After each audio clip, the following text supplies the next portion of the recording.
नमस्ते इंडिया। मेरा नाम है सोनिया और आप देख रहे हो हमारा चैनल बेबीज केयर हब। आज का मेरा ये जो वीडियो है ये बहुत ही इंपॉर्टेंट वीडियो है उन महिलाओं के लिए जिनकी डिलीवरी होने वाली है या जो प्रेग्नेंट है। आज के मेरे इस वीडियो में मैं आपको बताऊंगी 10 ऐसी बातें जो आपको डेफिनेटली डिलीवरी से पहले पता होनी चाहिए, ताकि आप वो चीज़ें डिलीवरी के बाद कर सको और आपको किसी तरह का कोई स्ट्रेस ना हो। तो चलिए वीडियो स्टार्ट करते हैं। सबसे पहली बात, डिलीवरी होते ही आपको ब्लीडिंग होना स्टार्ट हो जाती है। ब्लीडिंग कितने दिनों तक होती है, कौन सी कंडीशन नॉर्मल होती है, कौन सी अब नॉर्मल होती है, किन बातों का आपको ध्यान रखना चाहिए, कैसे आपको अपनी केयर करनी चाहिए, किस कंडीशन में आपको डॉक्टर के पास विजिट करना चाहिए, इन सब बातों के बारे में आपको पता होना चाहिए ताकि आप उस फेस को इजीली हैंडल कर सको।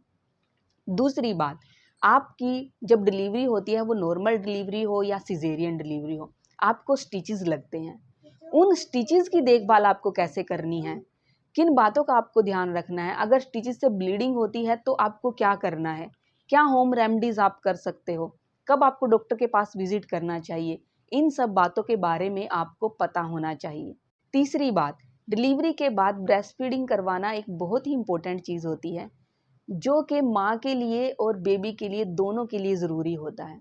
ब्रेस्ट फीडिंग किस पोजीशन में करवानी चाहिए, किन बातों का ध्यान रखना चाहिए, बेबी को कैसे होल्ड करना है, कितनी देर तक दूध पिलाना है, कैसे पता चलेगा बेबी का पेट भरा है या नहीं भरा है, आपको किस पोस्चर में बैठना है ताकि आपको कोई प्रॉब्लम ना हो। ब्रेस्ट फीडिंग से रिलेटेड और भी बहुत सारी चीज़ें होती हैं, आपको इसके बारे में डिटेल में पता होना चाहिए ताकि आप वो चीज़ें फॉलो कर सको और आप इजीली उस चीज़ को हैंडल कर सको। फोर्थ चीज़, जब आपकी डिलीवरी होती है तो डिलीवरी के बाद जब आप खुद को मिरर में देखते हो तो ऐसा लगता है जैसे 6-7 महीने प्रेग्नेंट लेडी का पेट लगता है, क्योंकि गर्भाशय का आकार बढ़ता है, मसल्स लूज होते हैं, तो एकदम से मसल्स टाइट नहीं होते, एकदम से पेट अंदर नहीं जाता। मसल्स को टाइट करने के लिए, पेट को अंदर करने के लिए सबसे पहला और सबसे इम्पोर्टेंट स्टेप होता है पेट को बांधना। डिलीवरी के बाद पेट बांधना बहुत ज़रूरी होता है ताकि आप अपने पेट को कम कर सको। कब बांधना स्टार्ट करना चाहिए, कैसे बांधना चाहिए, किन बातों का ध्यान रखना चाहिए, ये आपको पता होना चाहिए ताकि आप डिलीवरी से पहले ही इन चीज़ों की प्लानिंग कर सको और आप वो जो फेस है उसको कंफर्टेबली निकाल सको, किसी तरह की कोई प्रॉब्लम ना हो। पांचवी चीज़, डिलीवरी के बाद कॉन्स्टिपेशन मोस्टली सभी महिलाओं को होता है और ये बहुत बड़ी प्रॉब्लम होती है। स्टूल पास ना होना, पेट में दर्द होना, ब्लीडिंग होना, बहुत सारी ऐसी चीज़ें होती हैं। क्या होम रेमेडीज़ कर सकते हो आप जो आपके लिए और आपके बेबी के लिए सेफ़ हो, उसका कोई साइड इफ़ेक्ट ना हो?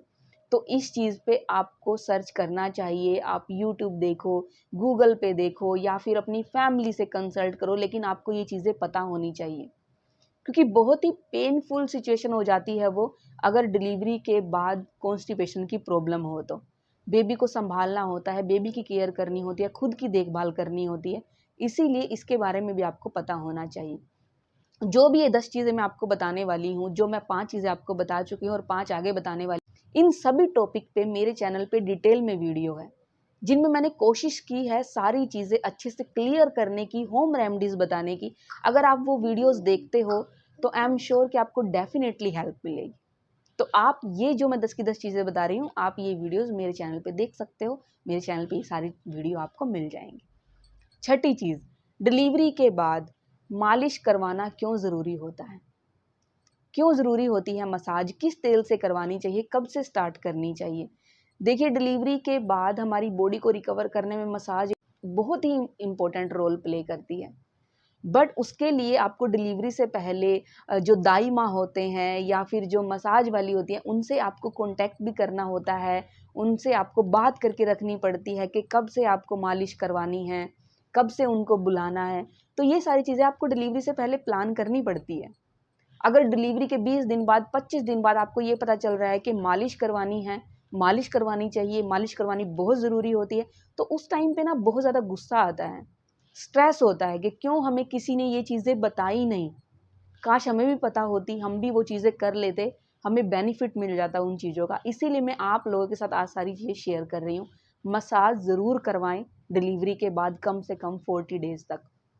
इसके बारे में भी डिटेल में ज़रूर चेक करें, क्या करना चाहिए, क्या सावधानियां बरतनी चाहिए, कब से स्टार्ट करना चाहिए, कब तक करवानी चाहिए, इन बातों का आप ध्यान रखें। नंबर 7, डिलीवरी के बाद पीठ दर्द की समस्या हो जाती है। पीठ दर्द की समस्या क्यों होती है, क्या आप होम रेमेडीज़ कर सकते हो, इसके बारे में भी आपको पता होना चाहिए। क्योंकि अगर आपको पीठ दर्द की समस्या हो रही है तो आप बेबी को फीड कैसे करवाओगे, कैसे आप अपना ध्यान रखोगे, कैसे आप बेबी का ध्यान रखोगे, तो ये सारी बातों का आपको पता होना चाहिए। नंबर 8, डिलीवरी के बाद बाल झड़ते हैं। किसी को बाल झड़ने की समस्या 1 महीने बाद स्टार्ट होती है, किसी को 2 महीने बाद स्टार्ट होती है, बट ये सबके साथ होता है हार्मोन्स चेंजेस के कारण। क्या करना चाहिए आपको जब आपको बाल झड़ने की समस्या आपके साथ हो, क्या होम रेमेडीज़ करनी चाहिए, इसके बारे में आपको डिटेल में पता होना चाहिए। इस चीज़ का आपको ध्यान रखना है ताकि आपको उस टाइम पे टेंशन ना हो। कई महिलाओं के इतने ज़्यादा बाल झड़ते हैं कि उनको ऐसा लगता है कि वो गंजे ही हो जाएंगे, बट उनको इसका रीज़न नहीं पता होता कि ऐसा क्यों हो रहा है। अगर आपको हर चीज़ का जेन्युइन रीज़न पता हो, उसका लॉजिक पता हो, तो नेचुरल सी बात है कि हम उस चीज़ की टेंशन नहीं लेंगे, हमें स्ट्रेस नहीं होगा। इस चीज़ का आपको ध्यान रखना है। नंबर 9, कई बार क्या होता है डिलीवरी के बाद जब महिलाएं हंसती हैं, चीखती हैं या खांसती हैं तो अपने आप बाथरूम निकल जाता है या बाथरूम जल्दी जल्दी आता है। ये बहुत ही कॉमन सी प्रॉब्लम है और एक सिंपल सी एक्सरसाइज करने से ये प्रॉब्लम ठीक भी हो जाती है। बट अगर किसी को नहीं पता है और उसके साथ ये प्रॉब्लम हो रही है तो उनको कितनी टेंशन हो जाती है, और वो जो फेस होता है डिलीवरी के बाद इंजॉय करने का, अपने बेबी के साथ हैप्पी रहने का, बेबी की केयर करने का, तो वो ना एक टेंशन हो जाती है उस माहौल में। तो इस चीज़ का आपको पता होना चाहिए क्या रीज़न होते हैं, क्या आप कर सकते हो, कैसे आप एक्सरसाइज कर सकते हो ताकि ये प्रॉब्लम ना हो। Number 10, last but not the least, जो मैंने आपको स्टार्टिंग की 9 चीज़ें बताई हैं वो डिपेंड करती हैं कि अगर वो नो की नो चीज़ें होती हैं तो जो 10वीं चीज़ है वो आपको कभी होगी ही नहीं। 10वीं चीज़ होती है स्ट्रेस, जो कि डिलीवरी के बाद महिलाओं को हो जाता है, और ये स्ट्रेस कभी कभी डिप्रेशन की तरफ चला जाता है। और कई बार तो जब डिप्रेशन बहुत ज़्यादा बढ़ जाता है तो डॉक्टर से कंसल्ट करना पड़ता है, काउंसलिंग करवानी पड़ती है। इसीलिए आपको डिलीवरी के बाद बिल्कुल भी स्ट्रेस नहीं लेना है। अगर आपको ये 9 चीज़ें पता हैं, ये 9 चीज़ें कॉमन हैं, सभी के साथ होती हैं। देखिए वो जो फेस होता है ना, ये वो सभी महिलाओं का सेम होता है। होम रेमेडीज़ अलग हो सकती हैं, व्यूज़ अलग हो सकते हैं, बट वो जो टाइम होता है वो सबका सेम होता है, प्रॉब्लम सबकी सेम होती है। इसीलिए अपना एक्सपीरियंस आप लोगों के साथ शेयर कर रही हूँ, क्योंकि मुझे इसमें से बहुत सारी चीज़ें नहीं पता थी और जब पता चली तब उन चीज़ों का टाइम निकल चुका था। इसीलिए मैंने ये सारी बातें आप लोगों के साथ शेयर की हैं। आप इन चीज़ों के बारे में पढ़ें, यूट्यूब पे सर्च करें, गूगल पे सर्च करें, पहले से प्लानिंग करके रखें ताकि आपको ये चीज़ ना सोचनी पड़े कि काश हमें ये सारी चीज़ें कोई बता देता। और स्ट्रेस बिल्कुल भी ना लें, टेंशन बिल्कुल भी ना लें।